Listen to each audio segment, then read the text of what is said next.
Good morning, good afternoon, good evening.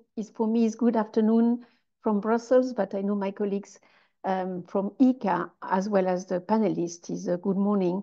Thank you very much for joining from all regions in the world and for another exciting topic as part of the series that we do IICA and COLEAD on the innovation and technology and the adoption, the opportunities and some challenges, of course, by entrepreneurs in the Caribbean.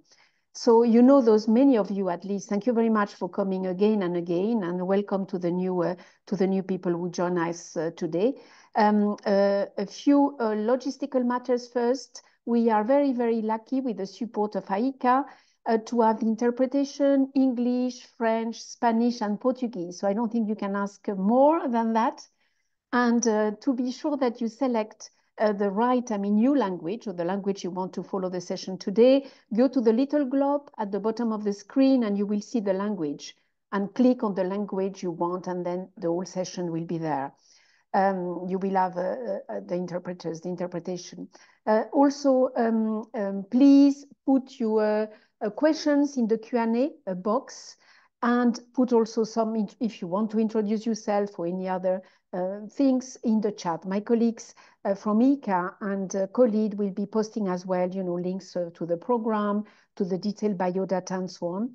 You know that the session today is recorded.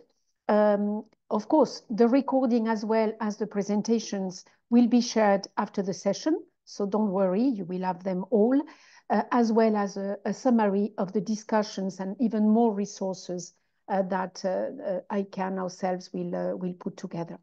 So without major delay, it's a very, very nice topic, very important for the whole actually value chain from production to the market side. We will come back again to with exciting actually speakers we have today from very different countries: Suriname, Trinidad and Tobago, the Bahamas, Barbados, and then of course our regional organizations as well, CARDI and the University of West Indies.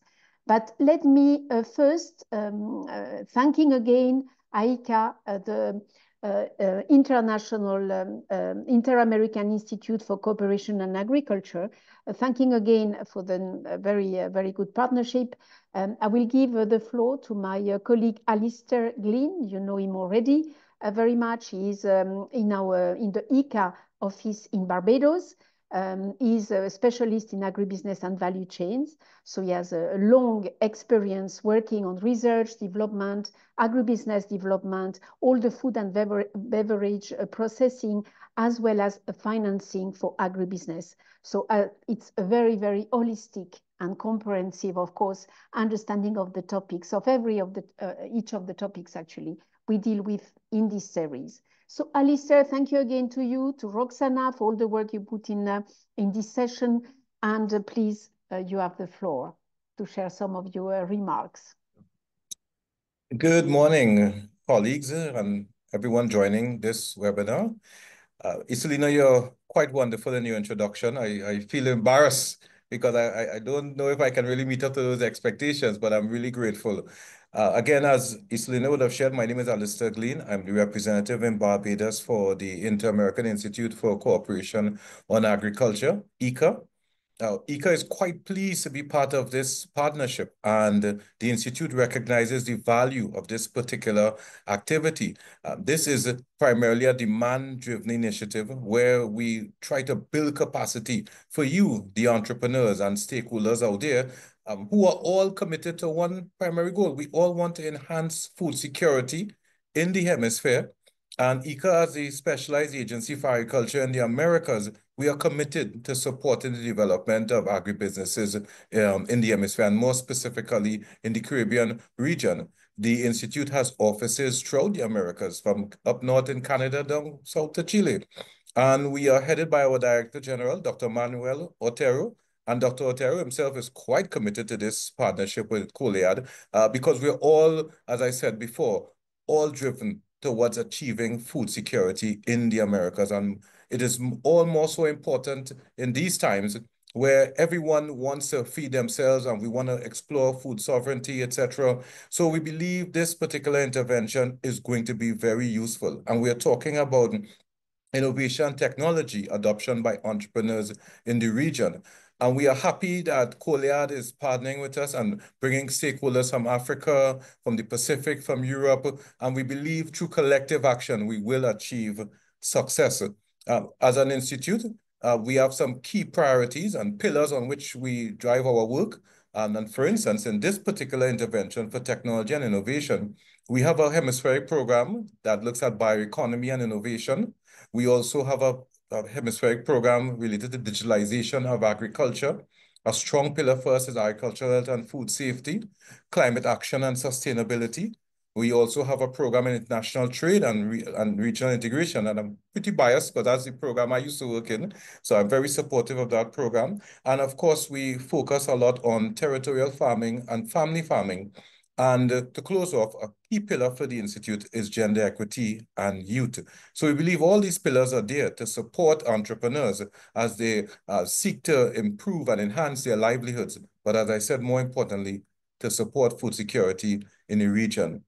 These sessions, we believe, as I started off saying, are demand-driven. We want to hear from you. We want to provide support where it is required. And you would notice that our panel today is a very diverse panel, persons spanning from all over the Caribbean region. As Isina said, as far south as Suriname, we go north to the Bahamas, we have persons from Trinidad, etc. So we go all over the region. We want to hear the stories. We believe the experiences will add value to what you're doing. And this morning, besides having the entrepreneurs share their experiences, we also have in our second panel support agencies that will add significant value to the work of the entrepreneurs. And we're going to hear from CARDI, we're going to hear from the University of the West Indies. And I'm really excited to be part of this activity. Again, I want to thank Isolina and her colleagues for the support. And of course, the IICA colleagues. The program is primarily anchored in the delegation in Barbados. And our colleague, Dr. Roxanne Wade, plays a lead role in pulling together this exercise. And it's an overall team effort. And again, I want to thank my Director General, Dr. Manuel Otero, for the support and our team in IICA headquarters. So I will close here. I don't want to be too long-winded and wish you all a wonderful session this morning. And I will come on later on when we do the second panel. Thank you, Selena. Thank you very much, Allister. Very much appreciated. And of course, thank you very much to Dr. Roxanne Wade, who has really put a lot of work in this session. We are very, very grateful. So 2 words from COLEAD. I mean, we are a non-for-profit association of private sector operators in the agri-food sector across continents. That's why we are very pleased as well to see these sessions are open for anybody to join, anybody interested. And we are very happy that all continents feel that it's important to listen to the stories of Caribbean entrepreneurs.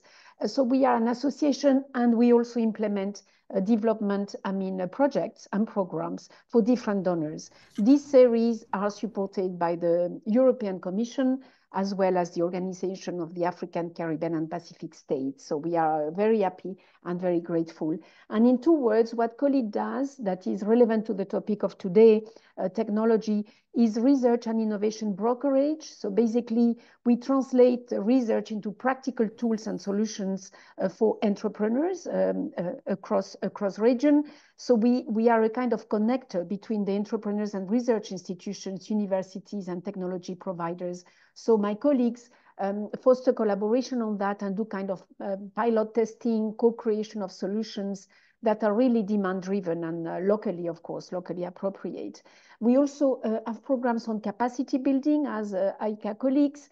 So we really promote the peer learning, regional networks. We have a big program on technical assistance, access to market. So of course, technology being a driver of improvement to market access, digital platforms and so on, very important for regional and international trade opportunities.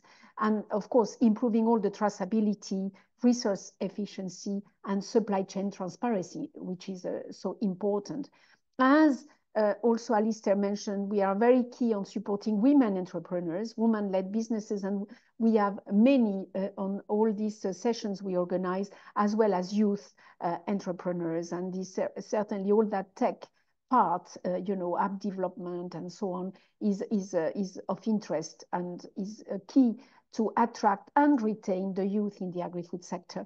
And all the supportive policies, incubators, and training programs certainly have a role to play there. And of course, we foster the knowledge sharing and networking, like sessions like this one, and really trying to foster an innovation culture, through accelerators, hubs, and cross partnership, cross-sector partnership as well, because it's an area which brings together many of the sectors. So without major delay, what is very important today, of course, is the speakers we have. Really the cases. I mean, you have received a detailed note prepared by my IICA colleagues on the subject. What is of interest now is hearing the first-hand experience of the panelists who are really in the field, are developing or testing those technologies. And we will start, as in the program, by Jill Donk, who is the manager of ZUDO tropical fruit in Suriname.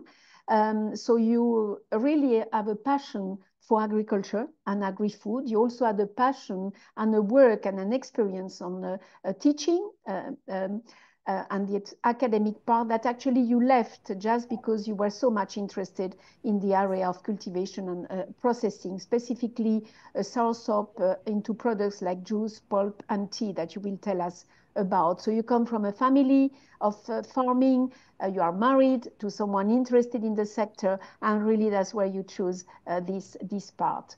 So please, we listen to your experience with great interest. Thank you very much. We see your presentation very well. Morning, everyone. Yes, I'm Jill Donk, and today I will do my presentation from ZUDO. ZUDO Tropical Fruits is a farming company that grows and processes soursop. I come from, as you said already, I come from a family with a long tradition in agriculture, and farming is something we've always done. And about the last 12 years, we start growing soursop as a family project.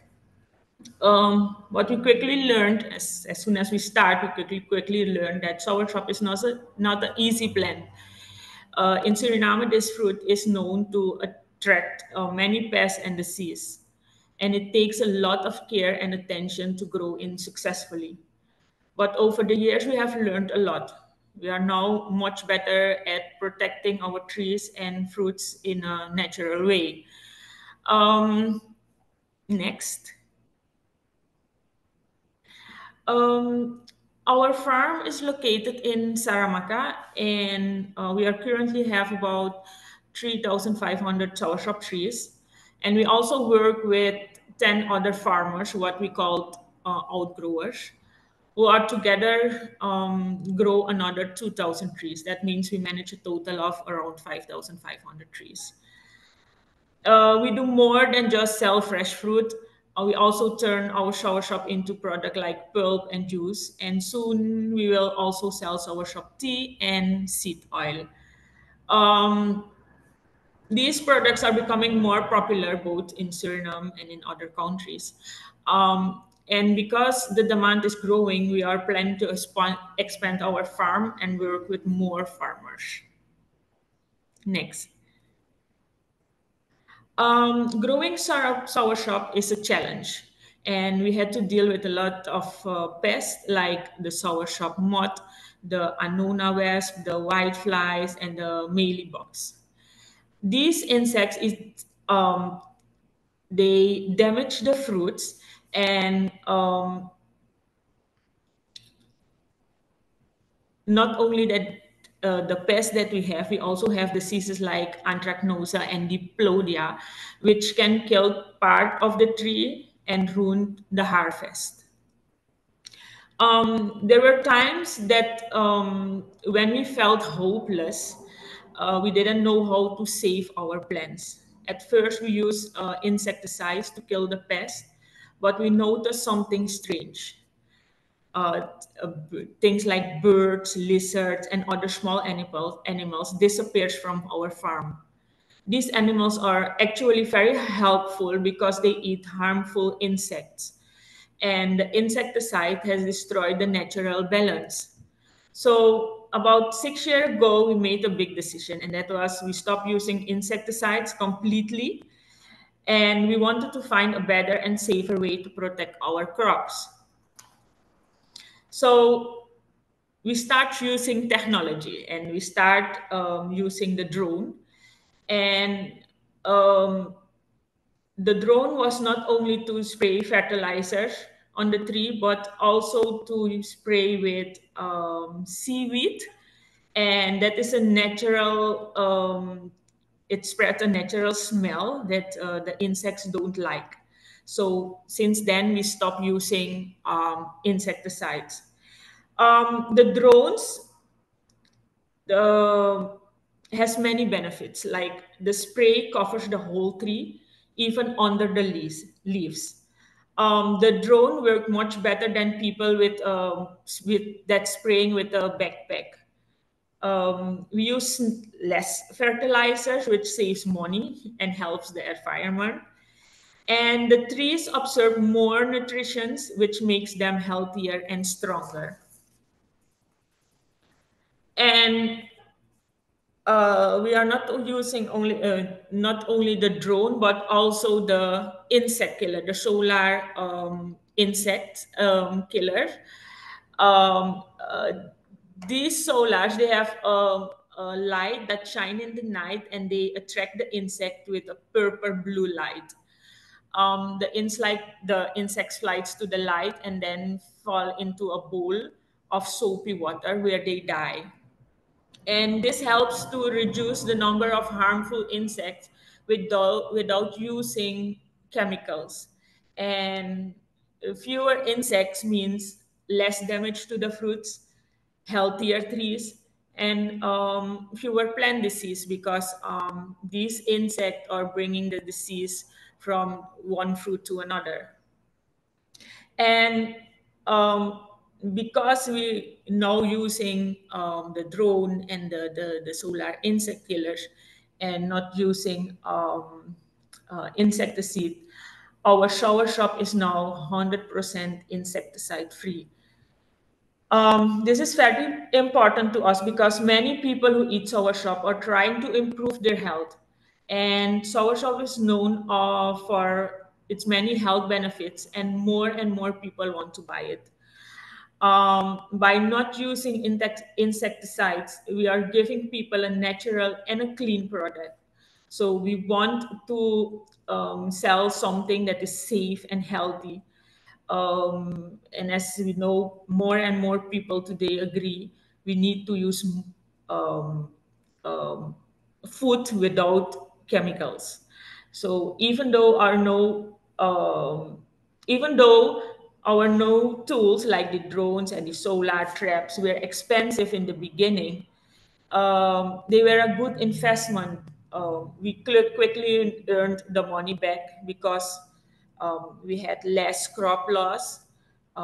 We work more efficiently, and our fruit became more valuable.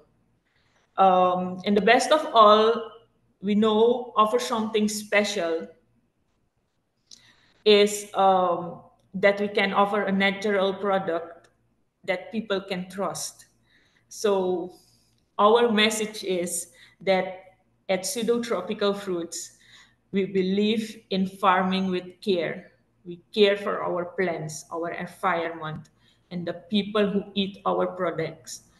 If you're looking for healthy and chemical-free soursop, we are proud to say we grow it right here in Suriname. Oh, sorry, I didn't say next, but yeah. Yeah, no, is this, yeah, I was talking about, yeah. So that was my, yeah, part for this presentation. Thank you very much. Very interesting. And of course, the technology part has many dimensions, and we wanted to have some highlights today of some of them, and all that drones is a very, very important, very much used now. As you said yourself, the technology is much more accessible, and the use you do, which is good for the product, good for the planet, and of course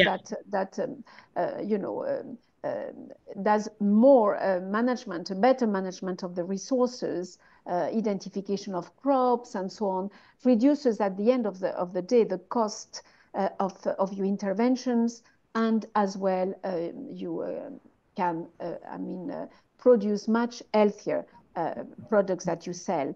I think you have already many questions that indeed Allister will bring in the second part, but is a very, very interesting model. We are very much interested in the drone actually technology that you are applying concretely, and how it works in Suriname.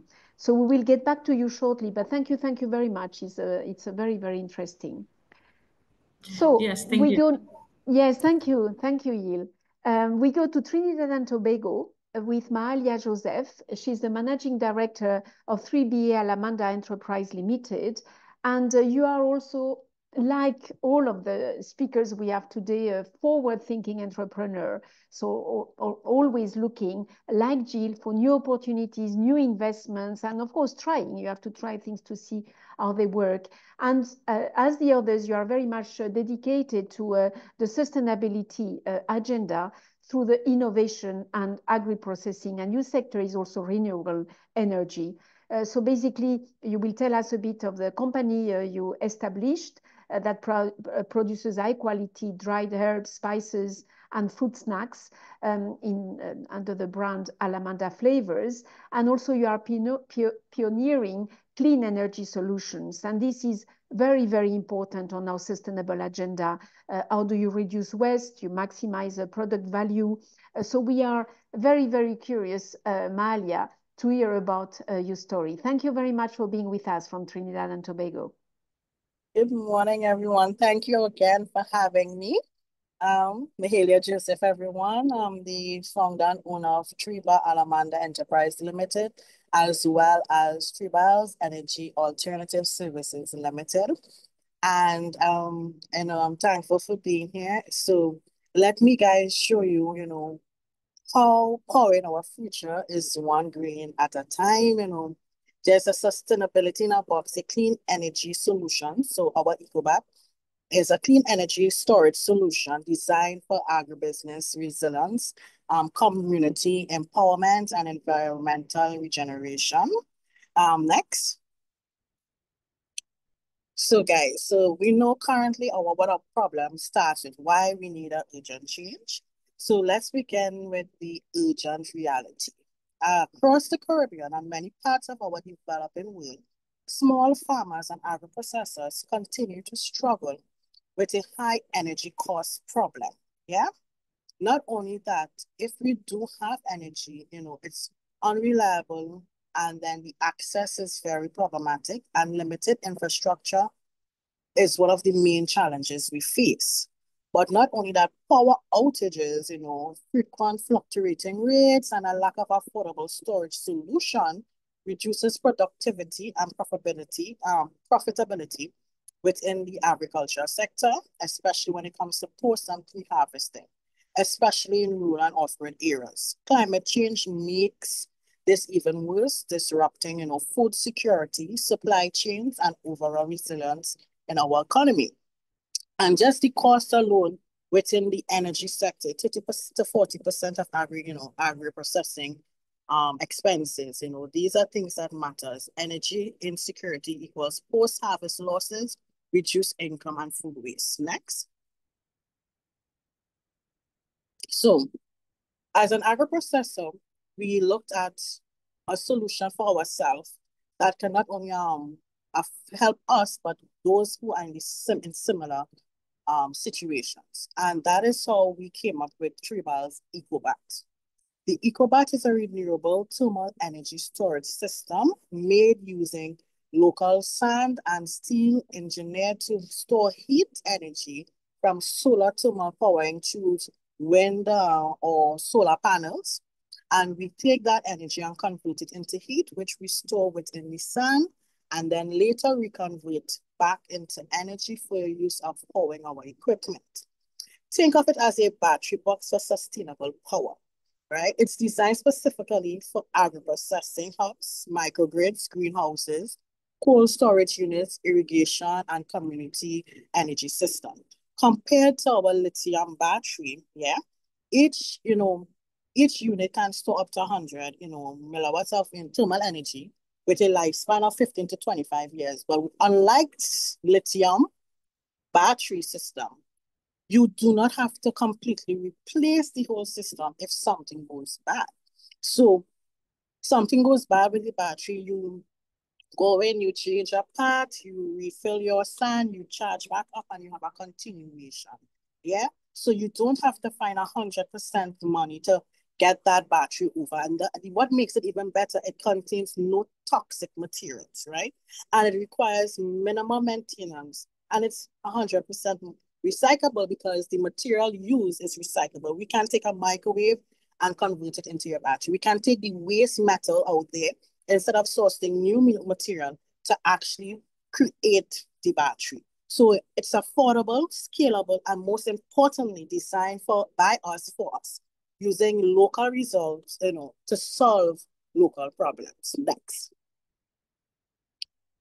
So you can just play this. It's just a little bit, this is the first edition that we actually designed that works with our drying machine to actually give us our end product. So you could just play the video.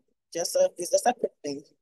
I'm not too sure if you're able to, yeah. And that's our end products, yeah, for our Allamanda flavors brand, yeah. So reduce production costs, which is what everybody looks for as an agribusiness. And electricity is one of our highest utility bills when it comes to food production. Next. So what makes us so competitive? What is the competitive advantage of our product? So how does EcoBat compare to what's currently on the market? Let's look at the numbers, yeah? When you look at the cost of lithium-ion, K-packs per kilowatt, it's 140 to 35.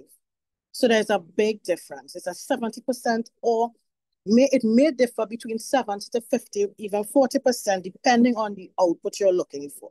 So depending on we can customize and build it to actually meet your demand, yeah?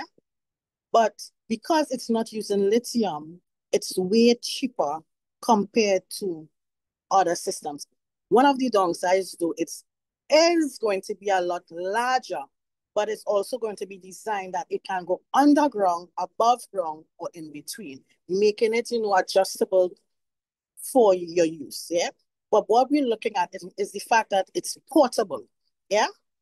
And it's safe, minimal maintenance, which is one of the main things you're looking for, something to help you push your outcome, yeah? So it's not just cheaper, it's smarter, it's safer, and more sustainable.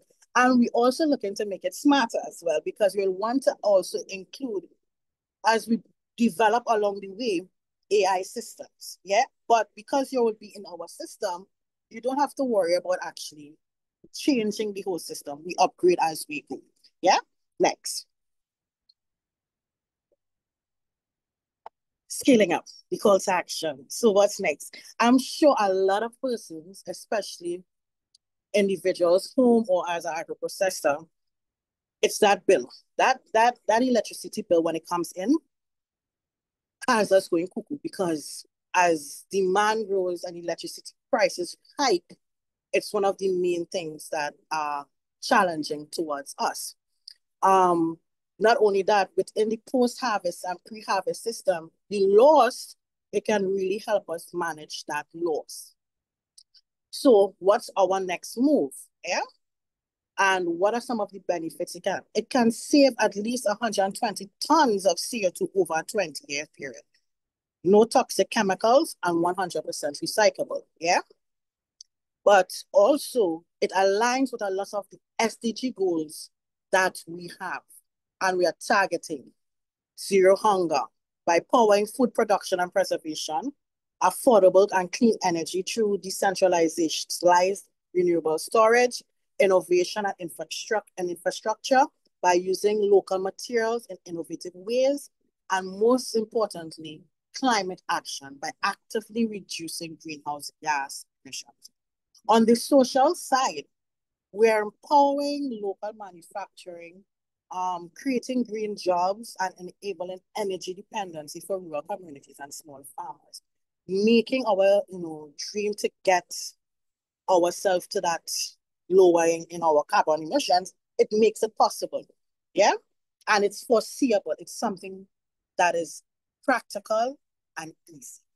Next. So, call to action. So what's next?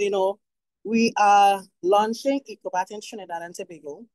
Our website will be launched at the end of this month, early next month, once things go as it is. And we're looking to start our pilot project and finalizing the design, testing. So at least by 2026, we aim to have the product on the market and ready and available to you. Yeah. We aim to expand in the Caribbean. So we're not only looking at just having it available in Trinidad, but we are targeting the Caribbean. And as we get, it out there and persons start seeing the use, we plan to also hit the Latin American and African content as well. So we're not just looking at, Trinidad, it's to help everyone across the scale, because there are some countries that focus a lot on solar technology, yeah? And we're calling on investors and government agencies, agricultural projects just as IICA-COLEAD, to actually help, climate champion the move to get this the product out there to our partners, yeah? And how can you support us by doing this? By partnering with us to deploy pilot projects in rural and undeserved regions, co-developing financing packages that, make clean energy affordable for farmers as well as small enterprises, and support the policy frameworks that encourage decentralized, renewable energy and circular economy models. Once we do this together, we can redefine what energy access looks like in the global south, resilient, regenerative, and rooted in local innovation. Yeah? Next. So thank you, guys. This is Mahalia Joseph, and it was a pleasure to introduce Tribal's EcoBat to you guys. Thank you. Thank you so much. Very, very interesting presentation again. Very useful for all regions, actually, Mahalia. It's indeed very good that you reminded about the SDGs, because really affordable and accessible energy, not only, it fights against poverty and trying to reach food security and so on, but it goes much beyond and is one of really the necessities for any entrepreneur and for local communities as well.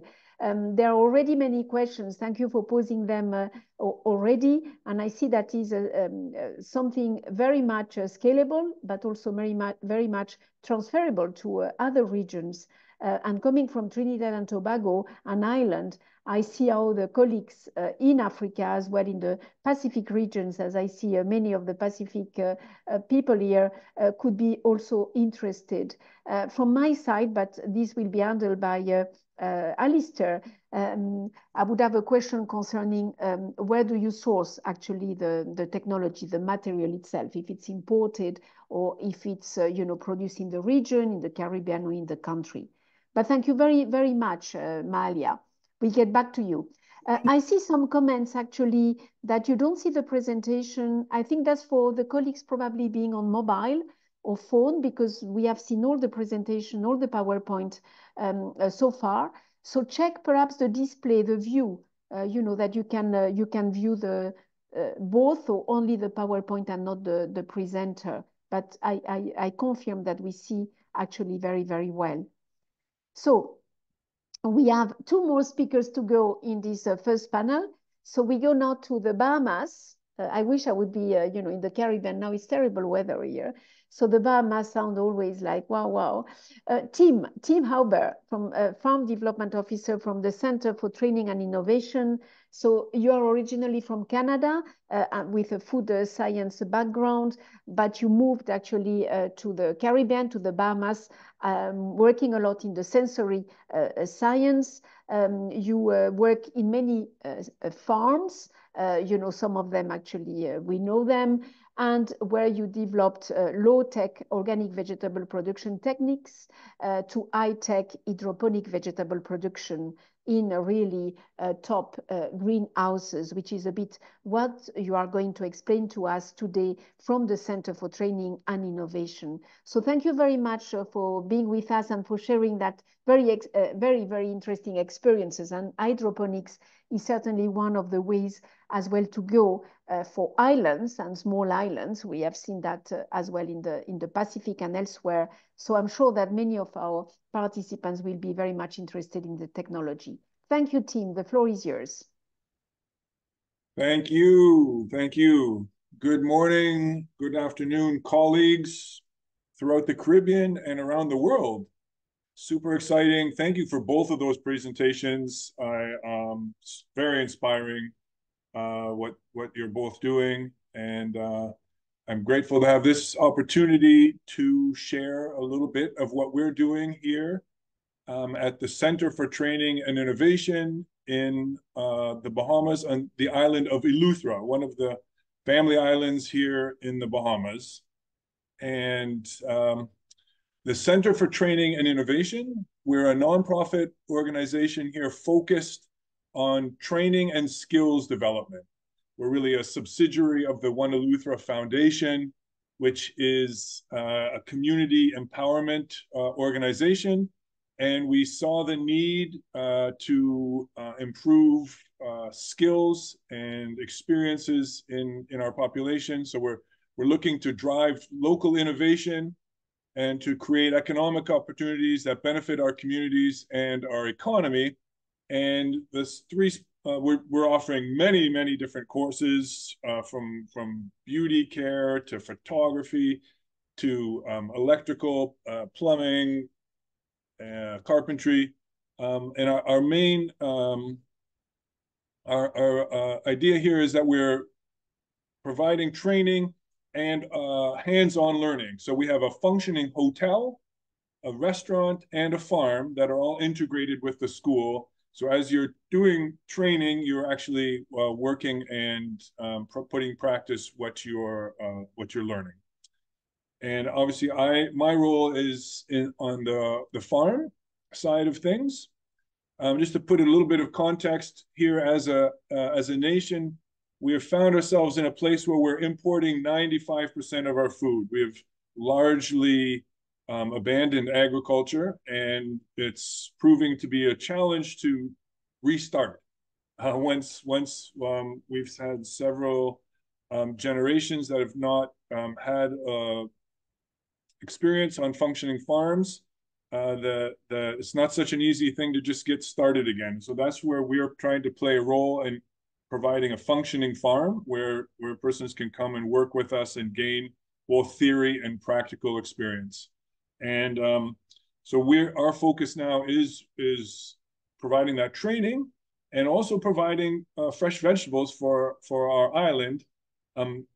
As many countries around the world are seeing, when we stop eating fresh foods and are dependent on highly processed foods that are imported, we have devastating health impacts. So we're now finding ourselves in being one of the most unhealthy countries in the world. And so we're playing a role in trying to get fresh vegetables to be more accessible to our population. So I'll go through some of the various techniques that we've been using. I can't cover all of them, but some of the technologies that we have been experimenting with and teaching. Probably the most significant one that we've implemented here is this retractable roof cooling house. So in the Bahamas, we're at sea level. We're surrounded by a very warm ocean. We're basically at the Tropic of Cancer, so we have quite intense sun. And the greenhouse technology is not is not effective here. Basically, greenhouses are designed to trap the heat and to collect as much light as possible. Well, here we have more light than we need, and the heat is often causing more problems than good. And I spent 12 years running a very high-tech glass greenhouse, and can very confidently tell you that that is not the right technology for our region.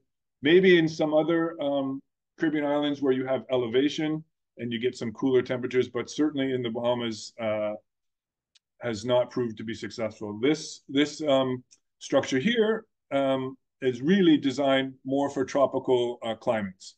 And the features that it brings to us is that it allows us to instantaneously react to the climate that we find. So we have weather stations that are measuring wind, rain, sun intensity, and we react instantaneously as things change. So the most significant element for us, or one of the most significant elements for us, is the ability to manipulate light and shade. So the sun and the intense sun brings heat. And if you just have a greenhouse, that heat tends to get trapped in here. So what we can do is we can selectively shade our crops that keep the radiation from hitting our plants, and then causing the plants then to heat up and enter a period of stress. And so we have multiple levels, multiple layers of shade. And as the intensity of the sun changes during the day, we can open, close, and then at the same time, keep part of the roof open to allow any hot air to ventilate out. So really a big change over a traditional greenhouse, whether plastic or glass.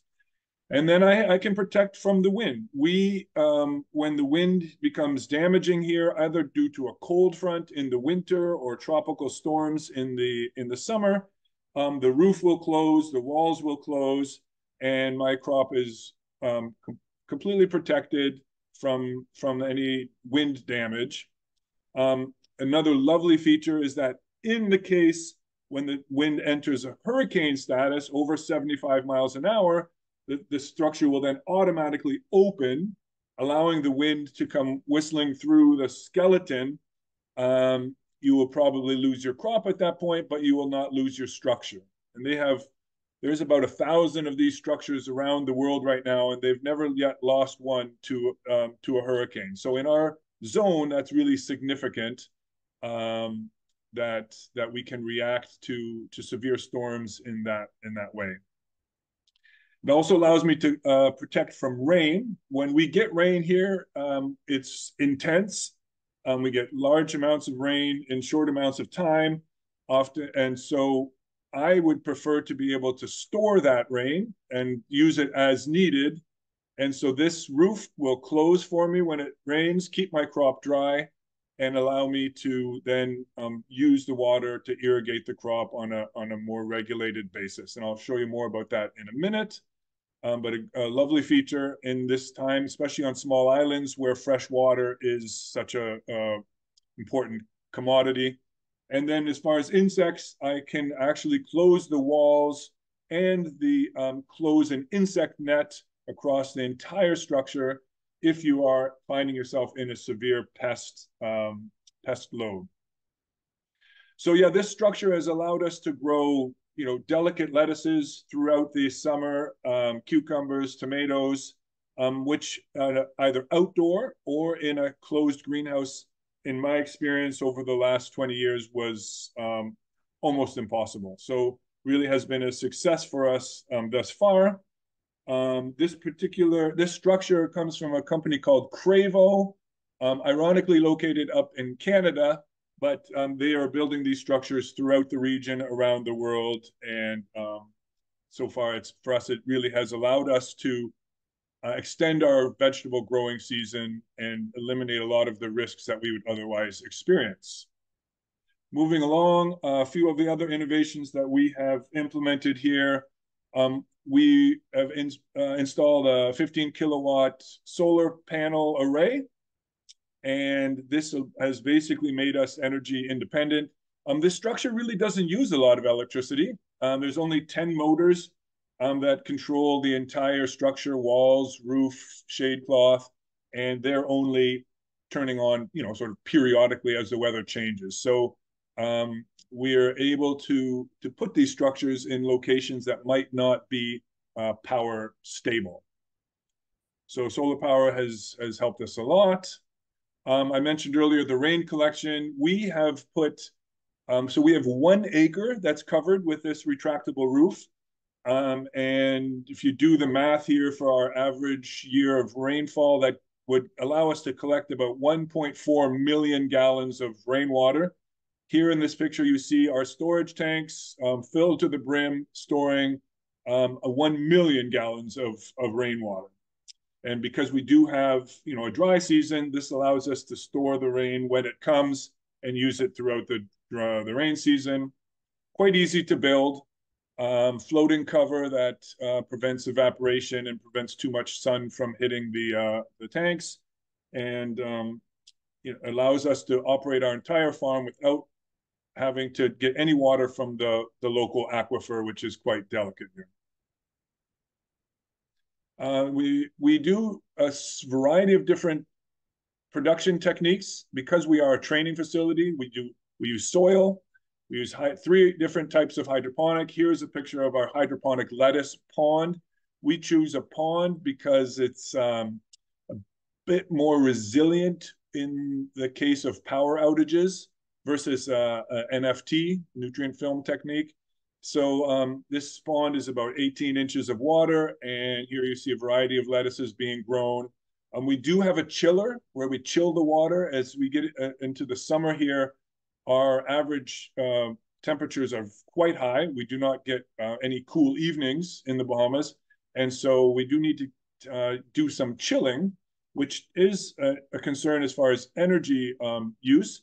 But to go along with that chiller, we actually did also implement this oxygen nanobubbler. So plants thrive on high oxygen environments, and the cooler the water, the more oxygen you can hold. But we actually supercharge the water with these nanobubbles. So this device takes oxygen and creates tiny, tiny microbubbles that then, or nanobubbles, that actually stay suspended in the water for hours and days, and allows us to keep our water free of pathogens, and it really makes a huge difference in creating more robust plants that can then tolerate the hot temperatures that come in the summer. And then I just wanted to add this, we're talking about technology and the different things that we've added as far as high tech, but we also are a big believer in the idea of regenerative practices, and our soil here is very challenging, but we have shown that it is possible to develop productive and healthy soil using various regenerative practices. We do a lot of cover crop work with various crops, sorghum, sun hemp. We're in the process of developing regenerative food forests, which will be a combination of fruit trees, grasses, legumes, and vegetables. And so we definitely like to push the frontier as far as technology, but also really recognize that the earth and nature has a lot of answers for us that are valuable and sustainable. And so we're pushing those 2 fronts all at the same time. And with that, I will close. That basically some of the features of what we're doing here at the Center for Training and Innovation. Happy to have this chance to share, and look forward to any questions that might come up later. Thank you very much, Tim. Actually, you already have about the company, about many. Of course, Allister will bring them back, including those that are in French. Nina would post the translation for those in English. So I suggest, unless it's the contacts or something very, very specific, that you just look and prepare a bit the responses when Allister will take them, you know a bit. Contacts, again, the speakers are more than welcome to share their contacts if they wish. So if not, we will We will share them with their, of course, with their prior authorization. But you have already many questions, and I can understand that because it's a technology that is really very, very promising.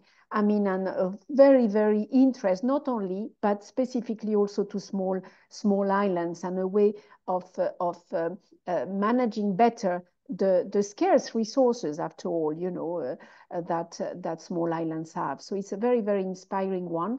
I'm sure you will give us more details on some of the questions. So our last speaker now, to keep with the time that Allister, you know, takes over, is Richéda Speede, Managing Director of Blue Shell Productions in the Barbados. Very, very interesting as well, all the coastal and marine resource management. We have that in many of the sessions. Is an important area, agriculture and fisheries. We shouldn't forget the fisheries. And you have a passion, which is participatory research. So participatory management, for example, on Sargassum, we had many cases presented here, all the social impact assessment, the blue economic development, and so on. So you will tell us a bit more of this area, so important as well for the Caribbean. Thank you very much, Richéda, for joining us from the Barbados. A pleasant good, thank you. A pleasant good morning or good afternoon. Thank you so much for extending this invitation to share with you some of the innovative work that we're carrying out under Project DigiFish. So for the next few minutes, I will present some of the exciting new developments that we made with the project. So as small island developing states, we grapple with a host of challenges, such as limited human and financial capacity. And of course, these inevitably impact the way that we manage our fisheries. As some of you may know, data scarcity is one of the biggest challenges facing fisheries management. And the reality is that we do not have enough capacity to consistently monitor fishing activities and collect sound data that we really need to manage our fisheries effectively. So as a result, challenges with compliance and traceability arise. So to simply put it, we need help. And this is why digital technologies are so important to help to fill these gaps and better inform our fisheries management. And this is why the DigiFish initiative was conceptualized. Back in 2022, we won the Ocean Innovation Challenge, and we received funding to expand DigiFish and incorporate new technologies and focus more on traceability. As we see here on the screen, our goal is to promote the use of digital technologies, innovative data analytical methods, and enhanced traceability systems to support the application of ecosystem approach to fisheries in Barbados. Quite a mouthful. But in this phase, we introduced two pieces of digital technologies developed by our partners in Costa Rica. They're called Remora Fishing Traceability. And in this phase, we're particularly targeting the tuna fishery, which is our main export fishery in Barbados. So now on to the exciting stuff. So we want to transform our fish landing sites into intelligent spaces. And we want to do this by outfitting our long-line fleet with satellite-based vessel monitoring systems. And these will monitor fishing activity. And we also want to install smart scales to electronically capture catch data. And the most important piece of this puzzle is our intelligence and visualization platform, which stores and collects all of the data from the hardware. So I'm going to tell you a little bit more about how each of these work. So in terms of monitoring fleet behavior, we basically want to know how fishing is changing through time. So essentially who was fishing where, how far they were going, and whether they were complying with regulations like protected areas. So before the devices, the Barbados Fisheries Division had to rely on a lot of anecdotal reports, which in some cases underestimated how far out these guys were going. So there was never a strong evidence base. And this is a picture here of how the device looks. It's very lightweight. It can fit in the palm of my hand. It is very easy to install. All you need are screws and a screwdriver. And here we see a picture of a happy fisher with a device installed on the top of his vessel. The device is solar powered and uses satellite communication since our long-line vessels go well beyond our exclusive economic zone. Sometimes they go as much as 700 miles offshore. And another cool feature is that they collect data points every 35 minutes. So this is near real-time monitoring. It also tracks location, speed, and direction of the vessel.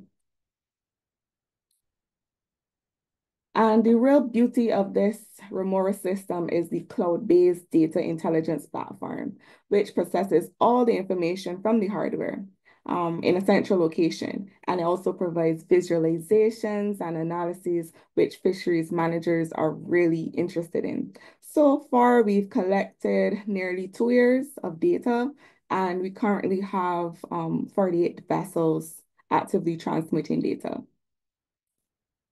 So I'm just going to show you in a couple screenshots of how the platform looks from the administrator end. This is a screenshot of the portal under the ships tab. Here we see all the vessels that are currently at sea, so near real-time data monitoring. It's very interactive. You can click on each vessel icon and you can see the tracks and get more vessel information, such as coordinates, speed, and direction.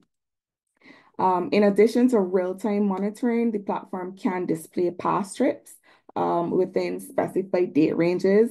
So for instance, this is displaying all completed trips of all the boats from January to March this year. This visualization really shows the extent of fishing activities and how far out these guys are going. We can also show individual fishing trips. This particular boat fishes really far offshore, and we use our ruler function to estimate the furthest point, which was about 757 miles offshore. And visualizations like this can really demonstrate fishing effort and also help to make a case for fishers when it comes to things like negotiations and subsidies, etc.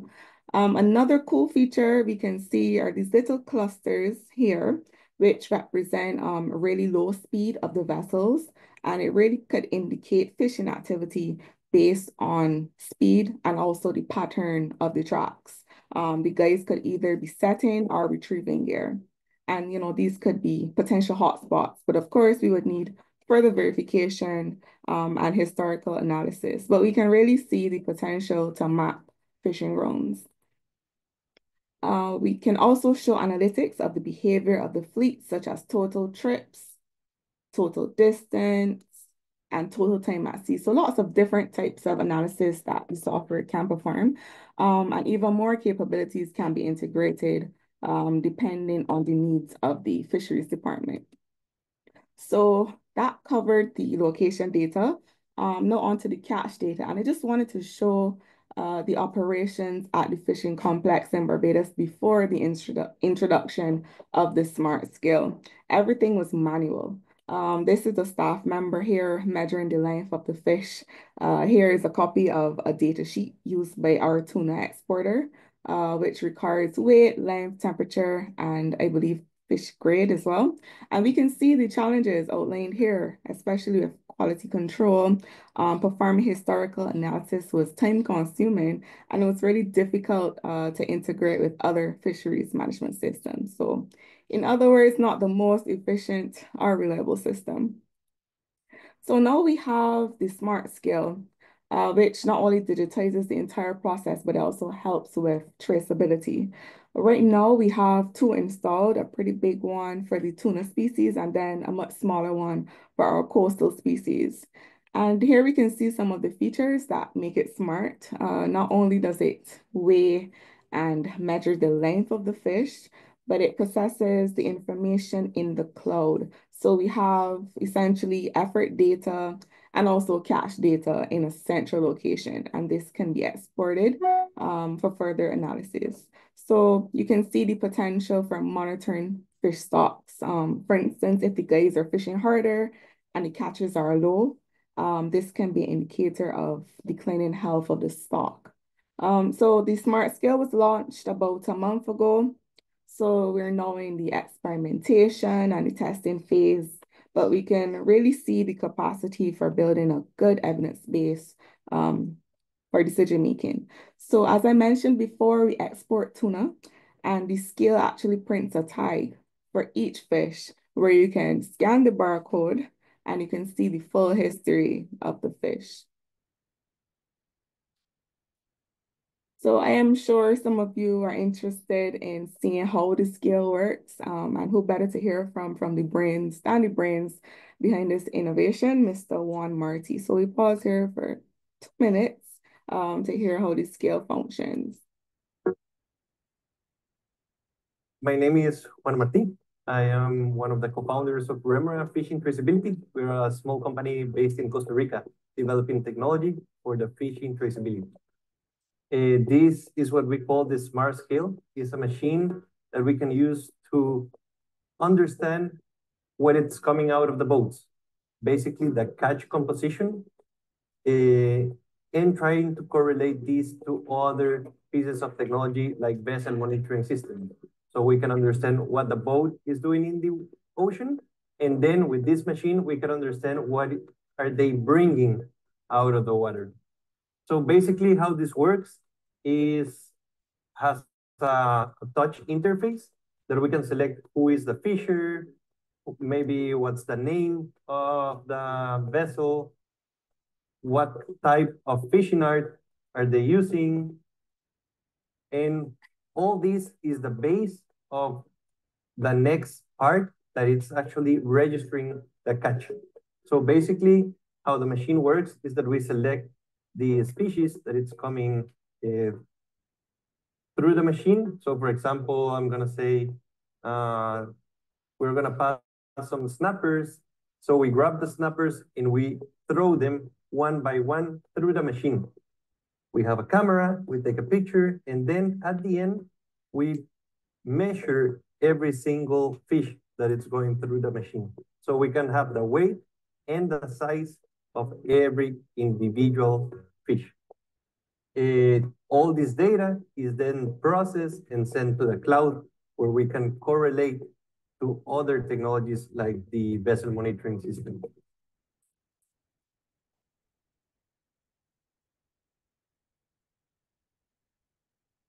All right, so just to summarize, in the interest of time, some of the benefits and the potential benefits of DigiFish, and I touched on some of these before.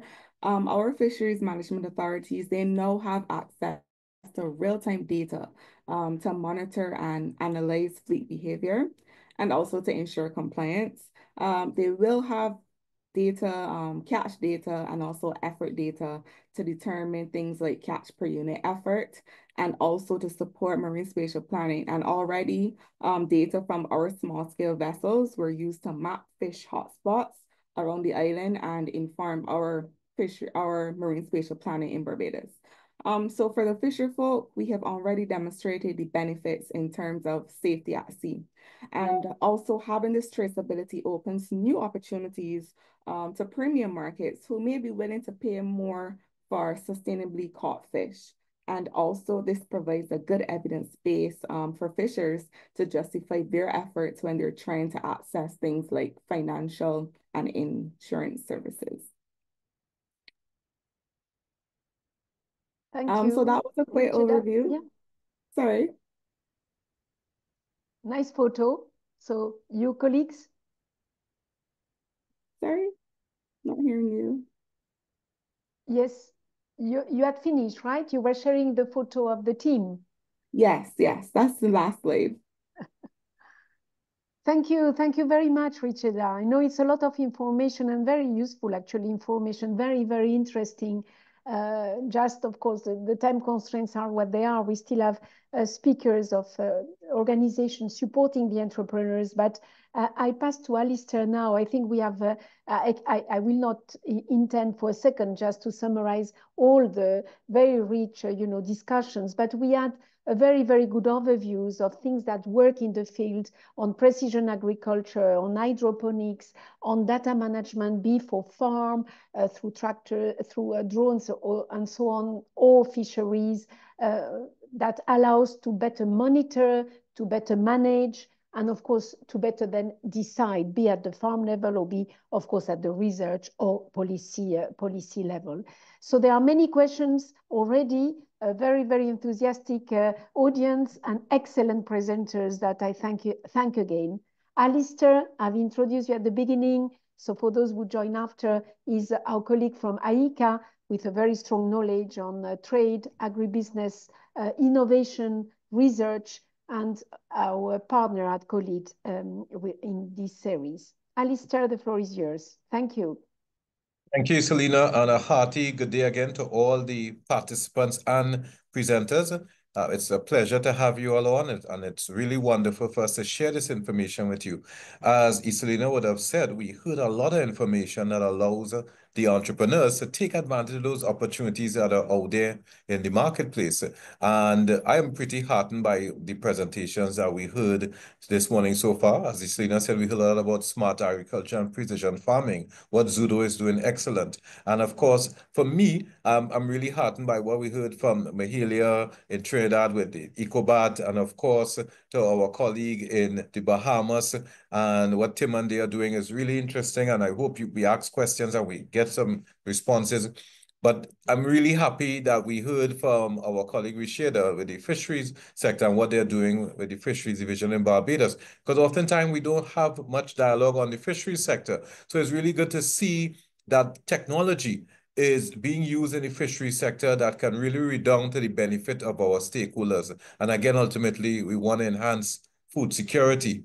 However, we note that there are challenges, and to a large extent, some of the entrepreneurs identified how they're addressing some of the challenges in terms of the cost of energy. We heard from Mahalia, etc. But a lot of times we don't have the expertise.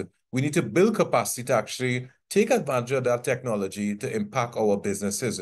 And that's why I'm really heartened by what we're going to do in this second half of the program, where we hear from the experts, the technical agencies that support the adoption of this technology, that support the transfer of technology and knowledge to the entrepreneurs. So we have two dynamic presentations for this session. We're going to hear from CARDI and we're going to hear from the University of the West Indies.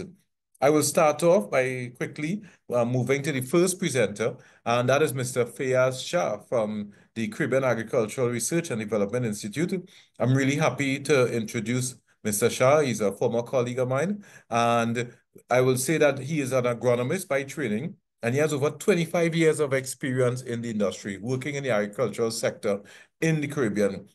And he's currently the manager for science, technology, and innovation at CARDI. And in this position, he has oversight and leadership over a multidisciplinary team of scientists and professionals to implement the Institute's research program across the 14 CARICOM member states. His focus has been on increasing crop productivity by reducing crop risk and supporting climate adaptation. Fayaz this has led Fayaz to introducing and validating new agronomic practices and techniques, resulting in increasing, for instance, cassava yield to up to 27,000 pounds per acre, and supporting the development of further agro-processing, flour and starch industries, and for improving management of the South American palm weevil in coconuts. And he has done this, and the Institute has done this by using an improved pheromone funnel trapping method. And he'll tell us a bit more of that, I'm sure. Now, before joining CARDI, I can attest to the fact that Fayaz held various technical managerial positions in the private and government sectors, where he worked specifically on improving productivity in hot peppers, cassava, sweet potato, cocoa, and crops produced under hydroponic conditions. He has also conducted farmer capacity building exercises for both farmers, individual farmers, and farmer groups on pest and disease management and increasing yield for various crops in countries such as Dominica, Grenada, Guyana, Jamaica, St. Lucia, and Trinidad and Tobago. As a technical consultant and project manager, Fayaz has also worked in Trinidad on the Caroni Green hot pepper project, where he was able to achieve an increase in hot pepper yields to up to 20,000 pounds per acre to support the overall fresh fruit export trade. And in this position, he also worked with several farms in the region, including Plimpton farms in Guyana, to mitigate their pest and disease challenges and increase their crop productivity. Generally, Fayaz is the holder of a Master of Science degree in crop protection with a specialization in entomology from the University of the West Indies. Again, I'm excited to introduce Fayaz to this forum. Fayaz, you have the floor. You have 10 minutes to do your presentation. Thank you.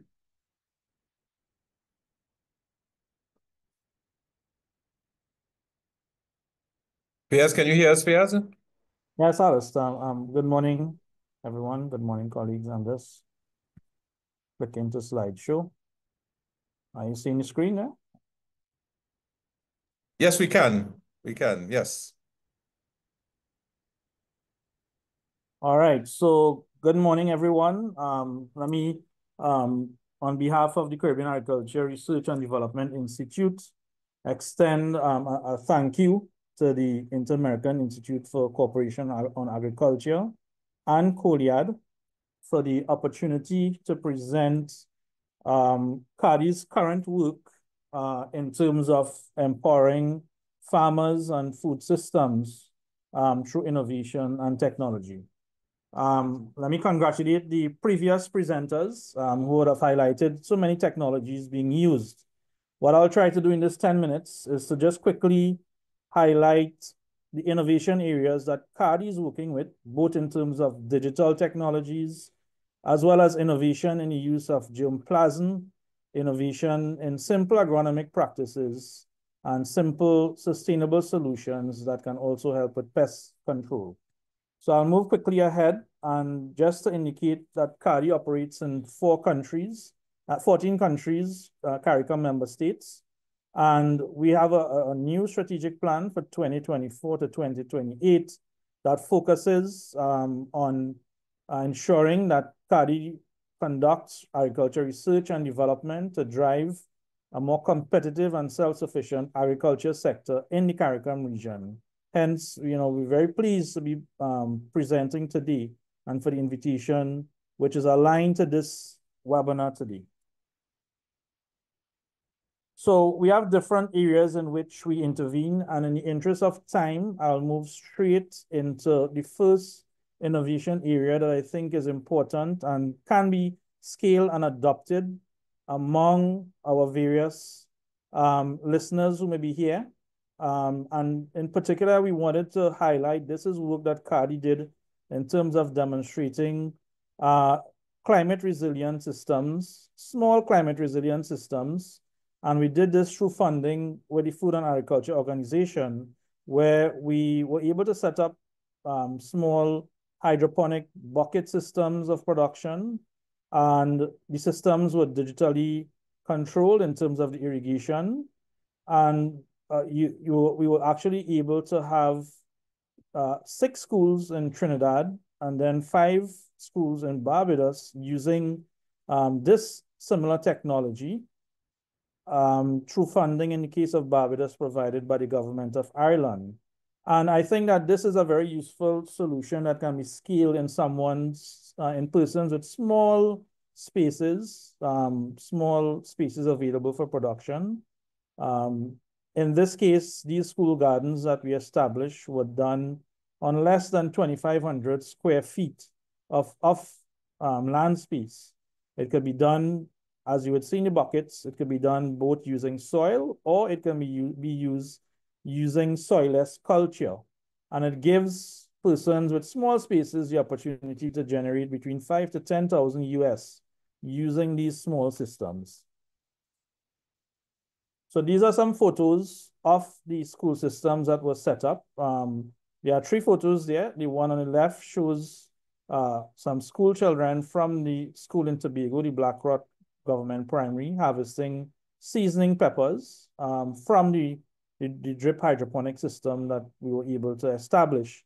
The second photo shows cauliflower being harvested from that school garden. And the third photo shows kids planting the buckets or replanting the buckets. So it's a very innovative way of doing it. You would see the ground cover being used there to control the weeds, and the fertigation system. It's a simple Mr. Shah, system. sorry to interrupt you, but you're not moving your slides. You need to move your slides along. Sorry. Okay, thanks. Why is it not moving now? Is it moving now, Allister? No, you have to put it in slideshow, and then I think then you'll take it from there. I'm sorry, I missed that, but it's not in slideshow, so we have to put it in slideshow.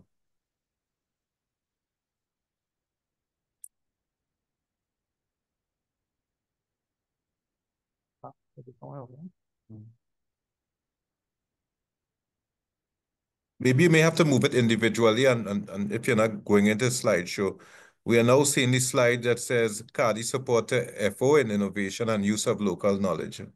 Slide 4. Is it? Maybe I can ask my colleagues at COLEAD to move the slides for you, Fayaz. Oh, okay. Is it showing now? Or? We are still at slide 4. All right. Did it move to slide 5 then? Or? Yes, it's on to slide 5 now. Yes, sir. So let me continue on quickly in the interest of time. As I said, slide 5 shows the hydroponic bucket system that we introduced at the schools in a very small land space of about 2,500 square feet that gives the opportunity to generate about 10,000 US per year from this space. The slide 6, Allister, just confirming you see the movement of slide 6? It's showing now, yes. Excellent. Great. So slide 6 is the actual harvest from this very small hydroponic system set up at the schools with some seasoning peppers being harvested there from 125 buckets, cauliflower, and also we have children planting the school buckets in a similar fashion. As part of that project and very applicable to participants, especially for farmers who looking to go into climate resilient methods of production. This is another, what we call a deep flow technique culture system that we were able to set up at the schools. And this allows for the production of 256 heads of lettuce using just basically water culture. And it's a 2-level system that allows for production both at the top level and the lower level. And it's very, very small system, roughly would cost about 3,000 US or less to set up this system based on Trinidad material costs. Moving ahead, this is a photo of the system that was done in Barbados, similar to the system before. This is a nutrient film technique system for doing leafy vegetables. All right, so we would have dealt with that first innovation area, which is the use of the hydroponic systems, the use of digitally timed irrigation timers and fertigation timers. Another important innovation area that CARDI would have worked on is in terms of germplasm. Germplasm, both in terms of conservation, and here we see a photo of the Moruga red hot pepper. Actually, this is a variety that was stabilized by CARDI roughly about 10 years ago, and it forms one of the main sources of planting material that supports the agro-processing industry in the Caribbean in terms of hot sauce production, as well as in terms of fresh fruit export to the US. The photo on the right shows an introduced germplasm from the Pacific region that has tolerance to drought and was also very high yielding, that was done in St. Vincent and the Grenadines. Similarly, again, using innovation, we were able to introduce roughly 15 years ago a black Sigatoga tolerant germplasm plot with varieties that show tolerance. And being in research, what we have seen is that these varieties are now becoming important, especially in light of the changing climate conditions. We actually have in this plot 1 or 2 varieties that have shown extremely good drought tolerance and becomes applicable for adoption by farmers and for use by farmers in years ahead. In terms of our work with sweet potato, as we know, sweet potato has generally some natural resilience, but currently we have undertaken through funding from the Caribbean Development Bank some drought tolerant studies of the 5 market preferred varieties grown in 5 of the Caribbean territories. And here you would see photos of the actual drought tolerant studies being done. Again, another way in which we have been conserving germplasm for innovation is on a recent coconut project that we went through 11 Caribbean countries and selected germplasm from within the countries that was superior, and we have established germplasm plots at the various ministries of agriculture in order to conserve these material and to also multiply them in the future for production by farmers. We have also done work in terms of other varieties, introducing the Brazilian green dwarf, as well as many peanut varieties. Now, moving ahead very quickly, a major problem where CARDI has introduced innovation is in terms of managing the South American palm weevil. It's a major pest of the Southern Caribbean region, as well as it's present in North America as well, in Florida. And this South American palm weevil is being managed by improved funnel trap method. Here you would see the blue container, what was a traditional blue pheromone trap that would usually attract these South American palm weevils. As I said, it's a major pest of coconut palms.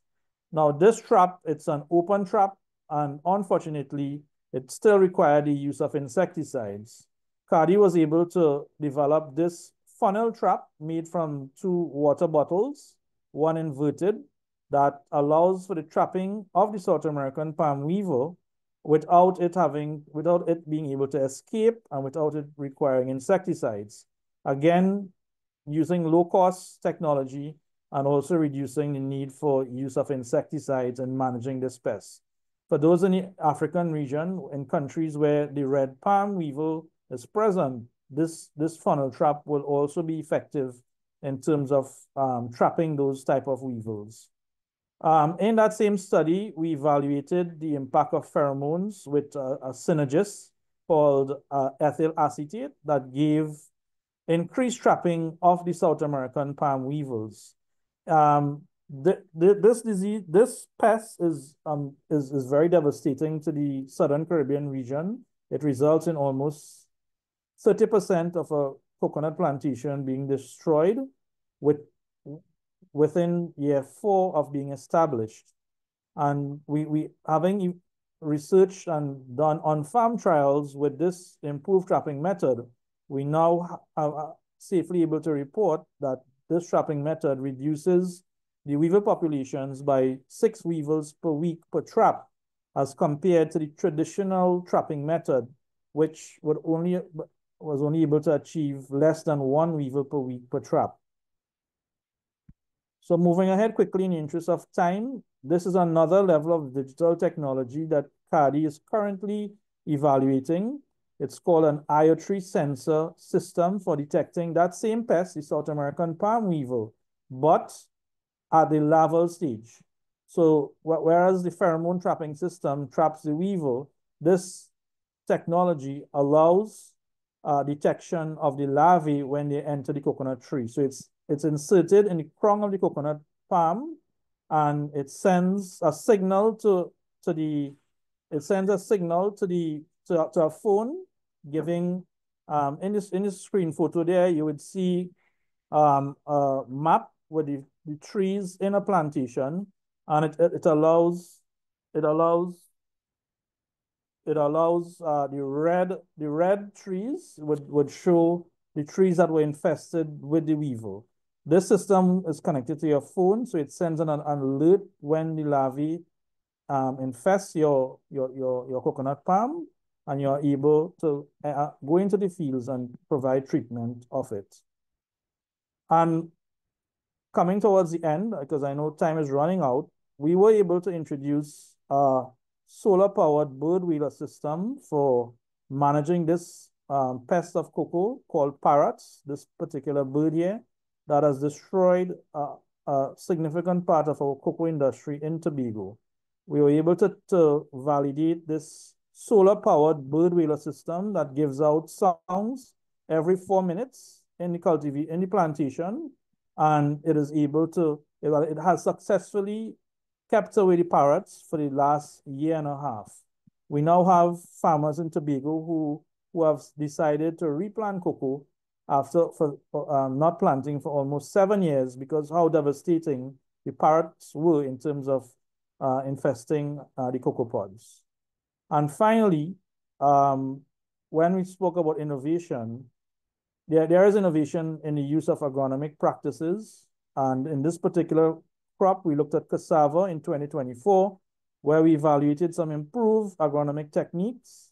For instance, applying fertilizers before planting of the crop, application of limestone in the acid soils, and early post-planting application, which allowed us to be able to increase the yields of cassava that were planted at the end of the rainy season, and which grew under water deficit during the dry season in Trinidad, and was still able to yield 12,000 kilos per acre, as compared to the traditional farmer practice, which gave 9,000 kilos per acre, sorry. What that resulted in is roughly an increase in yield of 36.5%. I should mention that apart from those agronomic practices, what also contributed to the increase in yield were a combination of biostimulants, organic biostimulants that also assisted the plant under the drought-tolerant conditions that were experienced. So with this, I want to say thanks for the opportunity to present, and I hand over to Mr. Glean. Thank you.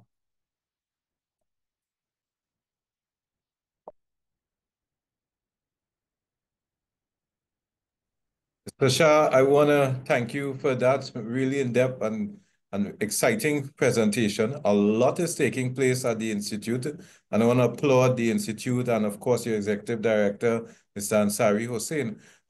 I know persons are going to ask a lot of questions, but I just want to put out there, we would want to know where and how we can access all this information, this technology. I think that's the critical issue. And even for us here in Barbados, I'm hoping the Institute, not just for Barbados, I suppose St. Kitts and Nevis as well, can do a similar sort of deterrent that you all have used for the parrots, for the monkeys that plague Barbados and St. Kitts and Nevis.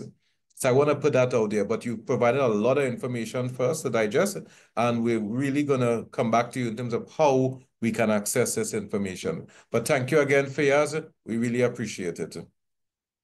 We're going to move on quickly to our next presenter, and I think we're going to shift focus a bit and have our attention more on the value-added side, the support to value-added in terms of processing and how we can get equipment and machinery. That technology, that's what we're going to address now when we speak to the University of the West Indies. And our colleague from the University of the West Indies, Dr. Ruel Ellis, is going to speak on behalf of the university here. Now, again, I'm really excited to introduce Dr. Ellis. I've known him for a long time, and I know the type of work that the department does. Now, Dr. Ellis is a senior lecturer in the Department of Mechanical and Manufacturing Engineering at the University of the West Indies, St. Augustine. He lectures in the following courses: simulation, project management, production and operations management, database design and enterprise information systems, etc. He's also the coordinator of the master's program in project management, and he also delivers the project management information systems and project management for small and medium enterprises. There are courses in that regard, so we want to encourage persons to tap into that. Additionally, Dr. Ellis supervises projects in the MSc Occupational Environmental Safety and Health program in the Faculty of Science and Technology. Dr. Ellis is also the current chairman of the Institute of Electronic and Electronic Engineers, Trinidad and Tobago Education Society, and he's the current chairman of the Society of Caribbean Industrial Engineers. And he's also the president of the West Indian Group of University Teachers, WIGUT, the St. Augustine branch. Publicly, Ruel serves also as the chair of the Operations Committee on the NEHRS Board of Governors, Institute of the Trinidad and Tobago, and he's also a member of the National Productivity Council and the Advisory Committee for Creative Industries at the National Training Agency. in Trinidad. He brings a wealth of experience to this forum, and we're really excited to have him on. Dr. Ellis, the floor is yours. You have an estimated 10 minutes to undertake your presentation. Thank you. Thank you very much, Allister. And thank you, colleagues. Thank both IICA and COLEAD for inviting us to this forum. It has been quite, what should I say, educational to me to see the type of technology that's going on in the region and that's been applied to agriculture. What I'm going to try to do is give a synopsis of some of the equipment which we have produced in the Department of Mechanical and Manufacturing Engineering over the last 5 to 8 years, and specifically in two forums. One for cassava, which my colleague from CARDI alluded to just now, and the other is cocoa, again, another crop which he alluded to. And so appropriate technology, as defined by KAIPO, the Korean IP, Intellectual Property Office, is technology that is tailored to the environment, the culture, and the socioeconomic factors of the region itself. And it's aimed at improving the quality of life in low-income groups. And it's usually economical and simple to use as well as to maintain. So a lot of the stuff which you'll be seeing are stuff that our students have worked on under the guidance of academic member of staff to treat with problems. And these which I'm highlighting are just a small piece of it, but they are an important part of it. The reason being, cocoa has a high value on the world market. And Trinidad and Tobago, with our Trinitario cocoa, is one of the best flavored cocoa, is the best flavored cocoa in the world. And usually what a lot of people do is take our cocoa and mix it from cocoa from other parts of the world in order to up the flavor of the final product. And what we're looking at is how could we, should I say, improve some of the money which we make in this part of the world by creating equipment that our farmers or entrepreneurs can use in order to take their cocoa from the bean to the bar. The other one which I'll be looking at is cassava. And the reason for that is CARICOM, through, I can't remember the name of the organization, one of the agriculture organizations formed by CARICOM headquarters, decided that within the region, they wanted to reduce the amount of imports into the region by 25% by 2025. And one of the biggest imports into the region are starches in terms of wheat. So the aim of one of the projects was to increase the alternative starches which can be grown in the region. So this more or less is the value stream for making of the chocolate bar, from the harvesting of the cocoa, the fermenting, the drying, the bagging, roasting, grinding, conching, molding, and then packaging. So traditionally, what we did in the region was to grow the cocoa, harvest it, ferment it, put it in a bag, and ship it to North America or to Europe for cocoa production. But now with some of these equipment, we have an opportunity to do them here. One piece that's missing is one we created maybe about 6 years ago, which is actually the cocoa pruner. And because cocoa trees are a bit different from a lot of trees, their branches weave and turn. So the cocoa pruner which we developed actually has a head that can rotate through 270 degrees, depending on the branch which you want to cut. And that way, if you're into cocoa, you know that your trees need to be pruned between every 3 to 5 years in order to keep the productivity up. Once the cocoa has been harvested, we created the cocoa splitter. I do not have a photograph of it here. There are a couple of the pieces of equipment which I, should I say, I was asked not to share, in that some of them are presently going through the whole IP process. So there's a cocoa splitter that allows the farmer, the guys in the field, to accelerate the way in which they would cut the cocoa, open the pods in order to extract the seeds without causing damage to the seed, because damage to the cocoa seeds themselves will during the fermenting process, will cause fungus to grow and destroy your entire batch. So then we move on to the fermenter. The fermenter itself is made from wood, and it's different to the traditional fermented machines, which are boxes, which are covered. And this fermenter has been able to reduce the space required to ferment beans by as much as 25%. Plus, because of the handle and the rotation, it made it easier for stirring the cocoa during the fermenting process. Mind you, we could also add containers to this for collection of the drippings from the fermenting process, which can then be used to make side products. Moving on, so these are some of the equipment which we have done. These were done by funding through the EU. And so there's the cocoa bean grater, which takes your cocoa beans and put them into different sizes. So when you are selling the cocoa, when farmers are selling the cocoa, they can actually create a spectrum or have a grade by which their beans could be sold. Then there's the cocoa roaster. And this one uses an infrared heating system, which reduces damage to the beans themselves. So it's not gasoline. And because it's infrared, it can be solar powered. Then we have a pre-grinder. What we did when we were developing some of these equipment was look at some of the issues some of the chocolatiers had. And some of the equipment will go directly from the bean to grinding. But we realized because of that, it created a lot of rework and the grinding process took a lot of time. So we created a pre-grinder, which did some preliminary work and aided in improving the productivity of the chocolatier. Then we have a munch, which is a machine that combines the melanger and the conch, and it heats the mix and it turns it into a lovely slurry.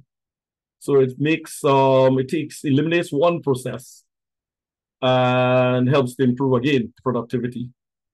Then we have the fermenter dryer.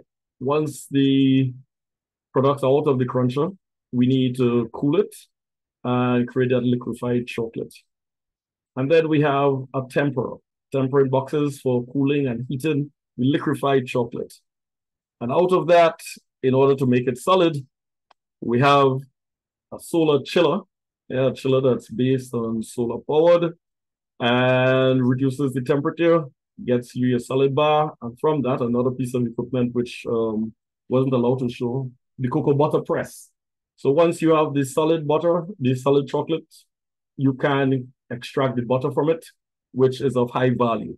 And these pieces of equipment were all designed and fabricated right here at the University of the West Indies. And that's cocoa. And now to the other one, cassava, which helps, as I said, to reduce the amount of starches imported into the region. And this is more or less a flow of the system. You get the cassava, you peel them, you create your chips, you dry it, you grind it, and you create the flour. So what we have done is taken each step of the process and created equipment. So we have the cocoa harvester, we have a cocoa peeler, and a cocoa grinder. Right? So this is the harvester which was created, and it allows, as you saw with my colleague from CARDI, these guys are growing cocoa in large amounts and large fields. So manual harvesting would take your price up. But what we have done is created this implement which can be attached to your tractor, which you make your beds with, and it will help to harvest the cassava without damaging the tubers themselves. This is, once it's out of the ground, you just need to clean it. And this is a piece of machine. It's a rotating drum in a water bath that helps to get all the excessive dirt out of the cassava. And it can be used, that could be used for different types of tubers, such as dasheen, sweet potato. Actually, the original work for it was for a sweet potato farmer. Once the cassavas are cleaned, we have this machine which is made of different flutes on some drums, which actually removes the skin. And this is a photograph of the cassava after being placed in it and showing you the output of it. So once we have had that, this is an experiment I did just last couple months. So we got some chips, and then we used another process where we created some flour directly by extracting the starches. So we use both processes, and this is a dehydrator which we created.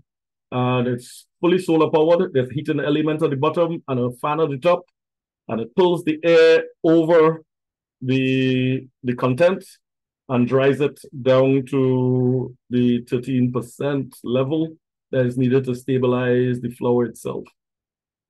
And once that was finished, these are the two different flours.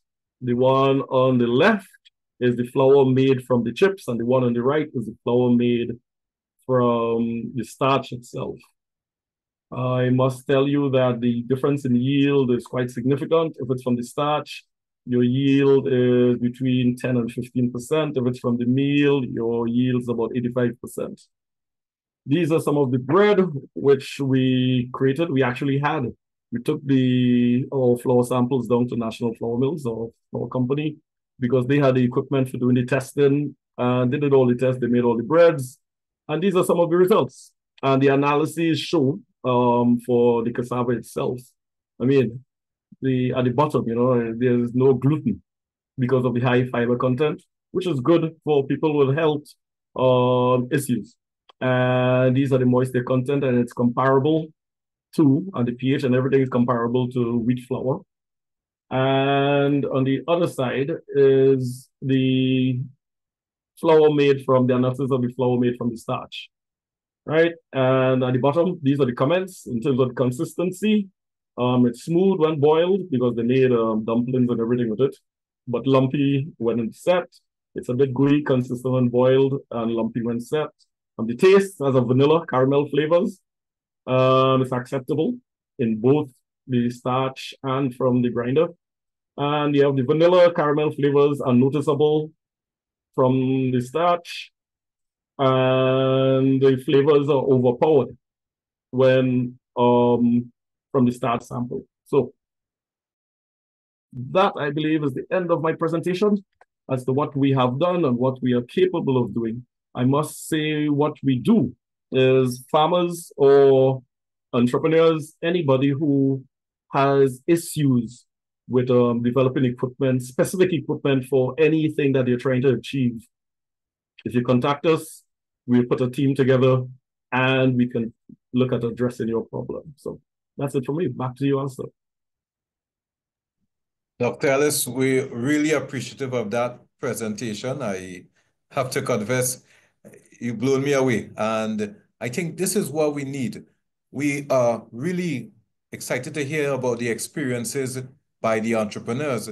But for a lot of us out there, we don't have the technology, we don't have the knowledge, and we need to not only embrace the experiences, but we need to come to the support entities for that information, for that transfer of technology. And what you and CARDI have shared this afternoon, and for Isolina, is really meaningful and is key for us to be able to access the information. So we're hoping that you all will be able to tell us how we can access that information from the department. And I know besides the Department of Mechanical Engineering, sometime before we had the Department of Chemical Engineering, the Food Technology Department, and it's crazy the amount of information that you all have that can really advance the work of our entrepreneurs in the region.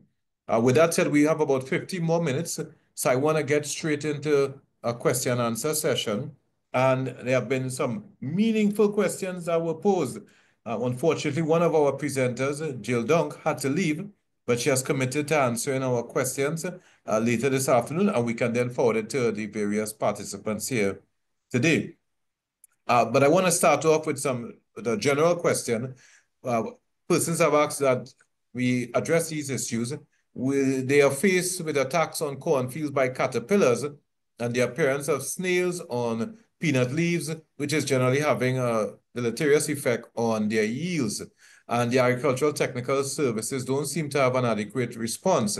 And the question is, can we share any experiences in this area to assist with this particular challenge? So I just want to open up the question to the panel here. Can anyone address that issue? CARDI, well, Jill has left, but any of the other colleagues, Tim, etc., can you address this issue?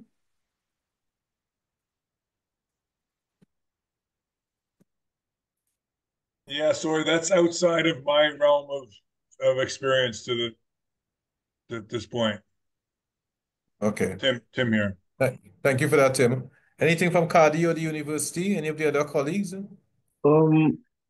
In terms of the snails and the caterpillars, it's a caterpillar from a moth with a long tail that creates havoc in a lot of agriculture.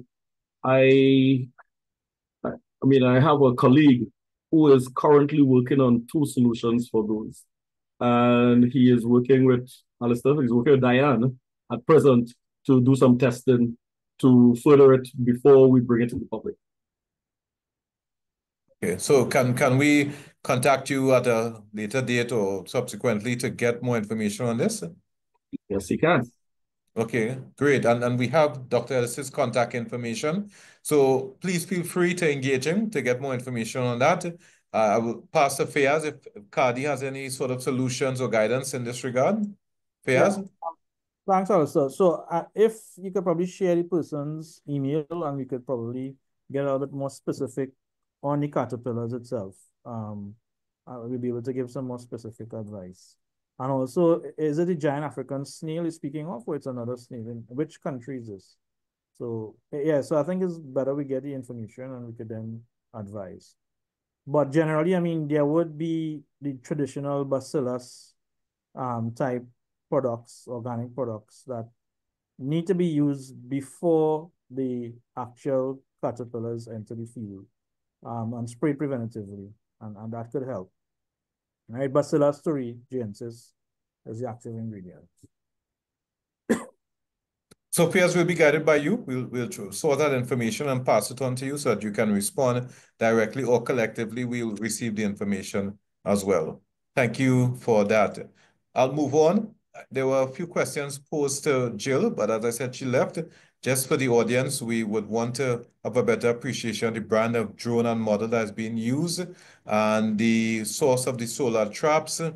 And we want to know how we can ensure that solar insect killers do not kill beneficial insects such as bees and ladybirds. We want to know about the solar-powered bug zapper and which insects are found in the soap water trap. So we'll engage Jill on that directly and get back to the audience. I want to move on to questions to Mahalia Joseph.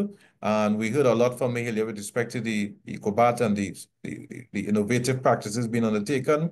Mahalia, can you tell us a bit about the cost and the battery life of your prototype? I'll start with those 2 questions. All right, so we're looking at, the costing at least 50 to 40% less than what the lithium battery is costing. Yeah.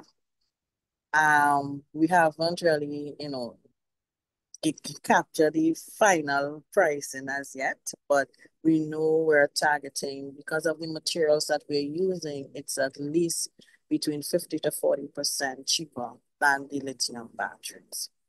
Yeah. And what was the other question? The other question related to the battery life of the prototype. So it's designed to go at least between 15 to 25 years with maintenance for additional years. That's a potential game changer, Mahalia. We're really excited, and I hope we can tap into that technology. Someone has asked, where do you source the technology from? Do you import or do you produce it locally? I think you already addressed that, but still I'll put it before you. And also, which solar panels are suitable for your batteries, and what is their capacity or surface area in square meters? All right.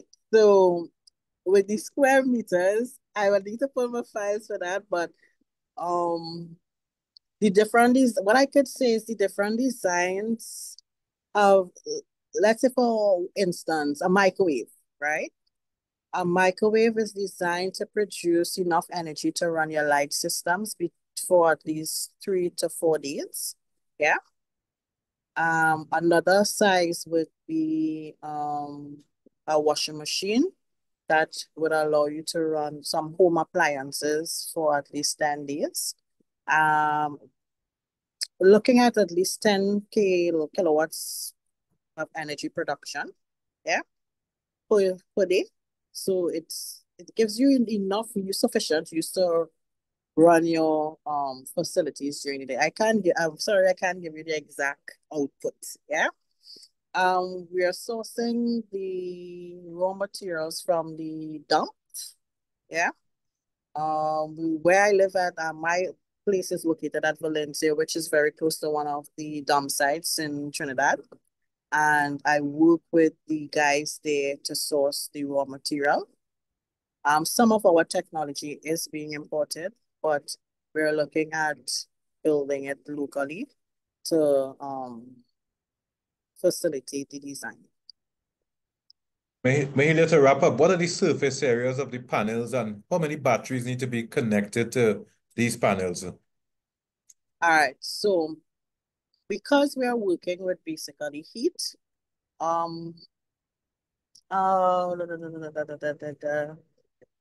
the technical side, when it comes to panel size, I'm sorry, guys, I cannot give that information as I have a solar technician that works on that aspect. So unfortunately, at this time, I'm unable to provide that information. What we can do is ask persons to reach out to you, because that's what we Yes. want. We want persons to have that sharing, so we'll invite them to reach out to you. And when we do our summary document as well, we can add in a bit of that information for the benefit of the participants here today. So thank you again for the presentation, Mahalia. Once we have time, we'll come back to you for some final comments. I want to go to Tim quickly. Tim, a number of questions for you. Can you tell us about the structure? Can the structure be used as a cocoa house to dry cocoa beans? And where is it possible to get the technology for rain gathering? Yes, excellent. So I'm not clear on the exact specs of what a cocoa drying house would need, but I do know that there are facilities around the world that are using this retractable roof structure to dehydrate cocoa husk, coir. They're using it to dehydrate like sludge. So basically, you can open it up and have full intensity of the sun. And if it rains or if the humidity is changing, you can close and protect. So it definitely is being used commercially around the world for other purposes other than just growing crops. And one of them is specifically dehydrating crops. So I would say it's worth looking into. I did post on the chat there earlier the link. So the company that built this retractable roof cooling house that we are using is a company called Cravo, CRAVO.com, up in Canada. And definitely approach them and give them the details of what you're doing, and they'll be able to give you more specific answers. But I would say it looks promising for dehydration of cocoa. And the other question, what was the other question? The chiller? The technology for rain gathering. Oh yeah, rain gathering. So in our case, it's a two-part system. So we're actually using this retractable roof structure to collect the rain. So basically, when it detects rainfall, it closes the roof. The rain then is collected in gutters, and basically just through gravity feed through pipes, the water then is funneled over. In our case, we store it in above ground rain storage tanks. But in your case, you could put it into pond, you could put it to underground tanks, whatever you happen to, what works for you. But in our case, our ground is very hard and the water table is high, so we put it in these above ground tanks. And so the tanks the storage side of the solution, and the actual cooling house is the water collection side of the solution. Thanks for that, Tim. Just a few more questions quickly regarding, do you have a treatment system to ensure the water is clean and safe, and are there testing practices in place to ensure it's not contaminated? Yep, great question. So currently we are not doing any water treatment other than particulate matter filters. And we do take quarterly water samples to a microbiological third-party certified lab in Nassau, the headquarters, the capital of the country, and they do a full microbe analysis for coliforms, etc. I would just add to that, the next level of treatment we would consider would probably be a ultraviolet light, just if polishing the water was necessary. Great. Can you tell us the cost of the chiller and where it can be sourced? Yeah, so the chiller that we're using is actually designed for swimming pools. And so there's an industry of swimming pool heaters, but they also sell one that is as a chiller. And you need to check to make sure that the coil is made of titanium, because you're going to be passing water through it that has fertilizer, so it's somewhat corrosive. The company that we purchased ours from out of Florida is called AquaCal. Again, I put it in the chat earlier, Aqua, AQUACAL.com. And there is probably several others, but I've used that. I've had one running for 10 years without breaking down. We bought the largest one that they sell, and it cost us about $4,000. You can buy smaller units that would obviously be cheaper, but we wanted to have as much cooling capacity as possible. Great. Last question quickly before I move on to Richéda. Regarding the rainwater storage tanks, is it possible to find out what evaporation reduction efficiency data you have obtained compared to control conditions? Boy, I don't have any data. I basically just adopted a technology that was available. I could put you in touch with the company that we bought these tanks from. That being said, there are several suppliers. They're really popular in Holland and Europe for all the greenhouse industry. They have huge roofs and they collect all the water from those roofs. So they have quite this technology is commonly available and is actually fairly inexpensive. We have a floating, it's like a bubble wrap. So it's floating cover that's water, that's insulated and light impermeable. That seems to work great for us in reducing evaporation, not eliminating. But there is also, you can get a more permanent type of a roof for the tank that would keep your water even less contamination, and B, would even further reduce the amount of evaporation. And again, I would recommend reaching out to the company that supplies the tanks. In our case, it was called dlplastics.com, dlplastics.com, and they can give you a wide range of solutions. Thank you, Tim. That can work, and we're really appreciative of the information. Thank you. I want to switch gears and head out to the seas now and come to Richéda. Richéda, can you tell us the VMS, does it have an emergency distress signal button in the event of a safety of life or danger at sea event? Thanks for the question. Currently, we do not have a distress signal installed. There has been talk about integrating one because we had two situations where there was fishers stranded at sea due to mechanical issues. But although we didn't have the distress signal, we were able to monitor their movement and get their coordinate information and transfer this information to the Coast Guard. But we are working with the team in Romero, to try to see how we could integrate a distress signal. Because the devices are already installed, so that's posing a little bit of a challenge, because ideally we would like to install the distress signal before we install the actual vessel monitoring system. So we're actively working on it. Understood. Again, we want to appeal to our colleagues across the region, the Fisher Folk colleagues. Feel free to reach out to Richéda, reach out to our colleagues at the CRFM, Caribbean Regional Fisheries Machinery.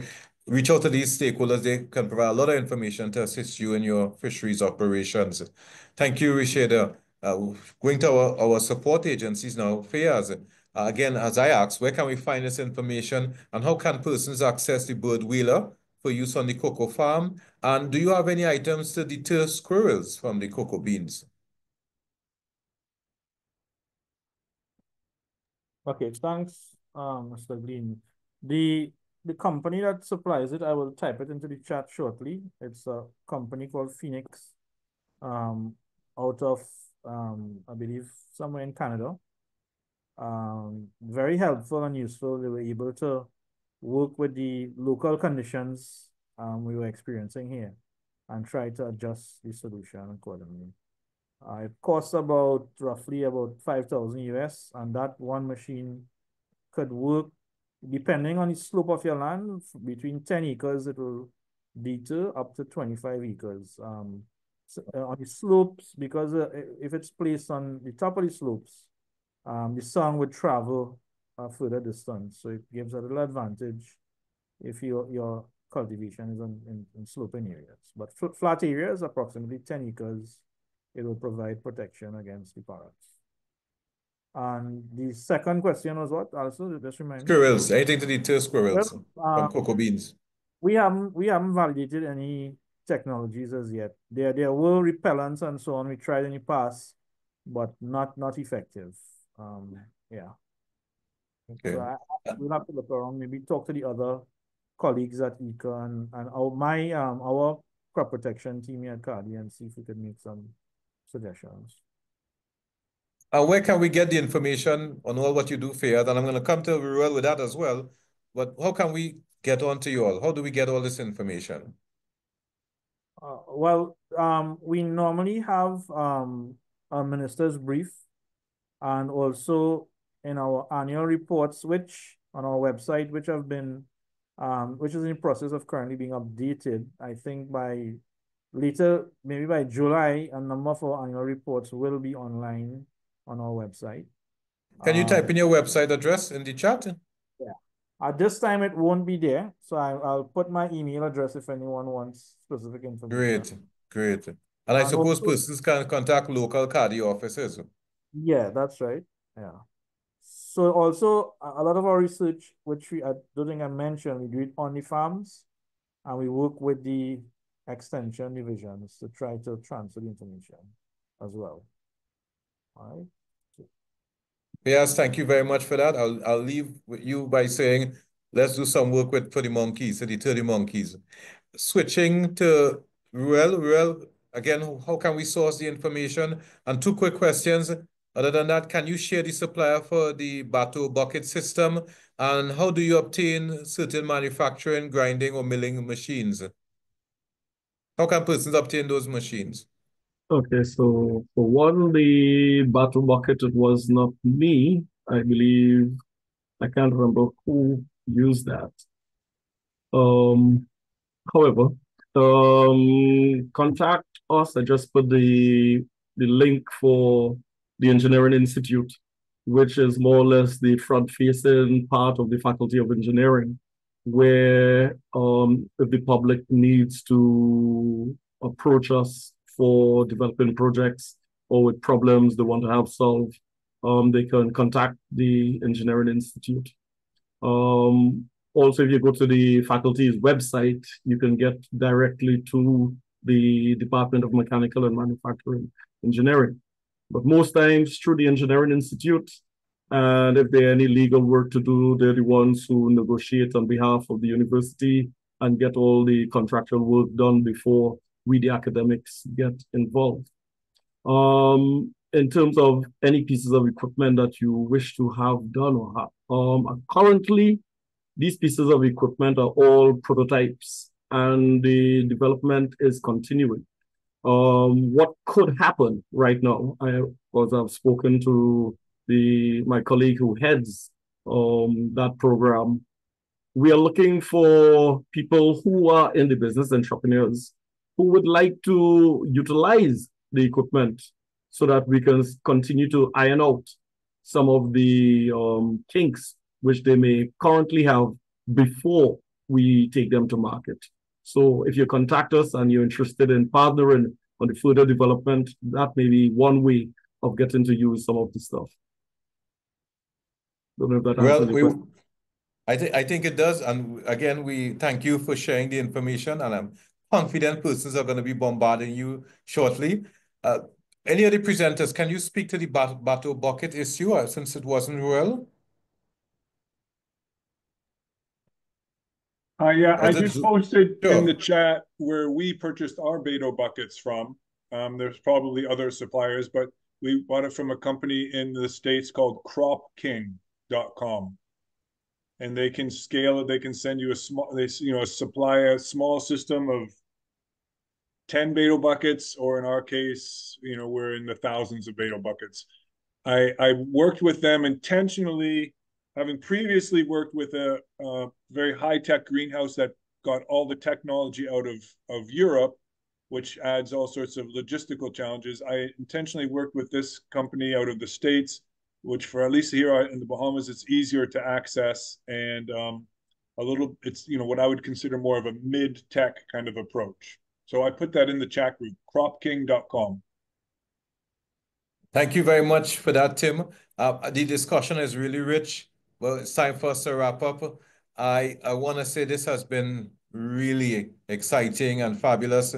I know one of my colleagues messaged me and said this is one of the more exciting and practical sessions, and we learned a lot. But I say every session seems to be quite practical and a learning experience. So we are really committed to this process. And I want to thank all the presenters for their contributions here this afternoon. We are really grateful. The teams that put together these sessions, they work really hard from the COLEAD side, of course, led by Isolina. We have Nina, we have Hauber, we have Gaitan. We're really grateful for all the hard work you all put in. From the IICA side, led by Roxanne, really appreciative of the work you do. Marcia, Chantel, our colleagues in headquarters, Katia, the interpreters, Fanny, really grateful. Of course, our interpreters, I mentioned you, but we really appreciate all that you do. And you make this happen to spread the word across so many languages. We're really grateful for all that you do. Colleagues, we want to continue sharing the experiences. We want to hear from you. We want to be disciples and evangelists, sharing this good news of technology and innovation, how it can transform our agricultural sector. We're all focused on food security. And this is a special year for us in the region where we talk about achieving a reduction of our food import bill by 25% by this year.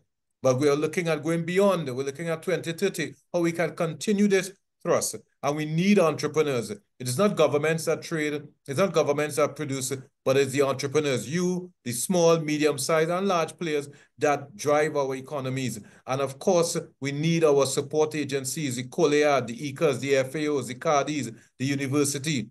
We all need to collectively be working to achieve overall food sovereignty and food security here in the Caribbean and by extension across the globe. I close with that. Let me ask my colleague Isolina if she has any closing remarks. And of course, we'd like to hear when is this next date for a session. Thank you. Isolina? Thank you, Allister. My concluding remarks is thank you. Thank you to you. Thank you to the presenters, excellent. And thank you to everybody. In the interest of time, I think, a lot has been said. We will try to summarize and follow up on all the requests that are also a bit pending. Very, very enthusiastic audience, very participatory, and we like that. But the only bad news is the time is always a constraint. But we have a community of entrepreneurs, and that's what matters. We can follow up one after the other. So with the email, with all the resources, Allister, as always, we will share as well the link to register for the next session. Thank you so much to you as well and your team. Thank you. Have a good one, folks. Goodbye. Have a good weekend. Bye. Thanks. Have a blessed weekend, everyone.